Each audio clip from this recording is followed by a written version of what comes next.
My name is Alex Murrah, and I'm a research scientist at the Stead Family Children's Hospital at the University of Iowa. And in the spring of 2022, I was an intern at the Iowa Department of Public Health. When I got to IDPH for my internship, they presented me with the idea of childhood lead poisoning. Childhood lead poisoning is still a really big problem, not just in Iowa, but in the country in general. We knew the national disparities, but we were trying to see what are disparities that exist in Iowa, what could be some explanations for those disparities. One of the first things I did was I used the Iowa tracking portal. It helped me to kind of do my background research. It also helped me to collect incidence and prevalence data so that I could analyze the trends over time. And then it also kind of helped me to see different variables that we should be looking at according to what was there within the database on the portal. And then I was able to tie in better conclusions and really guide my future directions for the research. Previously to the portal, say I was doing a project for class, I would have to literally look everywhere. You would use certain keywords. Sometimes your keywords would work, but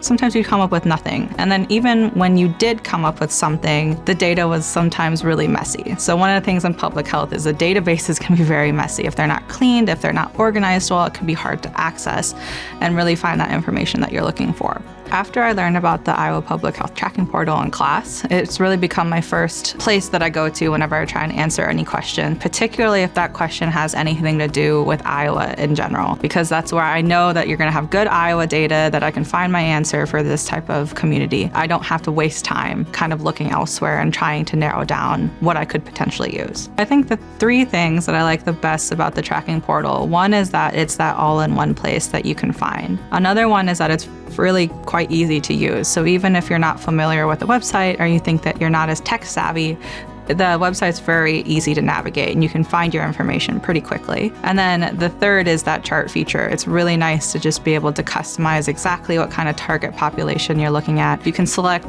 things like, what age group do you want to look at? What specific 5-year periods do you want to look at? You know that you're getting good data, so you don't have to really worry about whether or not this is going to affect your results in any way. The data on the portal can really help future researchers identify what kind of disparities exist in Iowa. This can really help us ensure that we're making every community healthy, no matter where you live in the state. Because the data is all really centralized on the portal, it really did make my job as an intern and as a researcher easier. The information available on the Iowa Public Health Tracking Portal really helped me to improve the future lives of children in Iowa.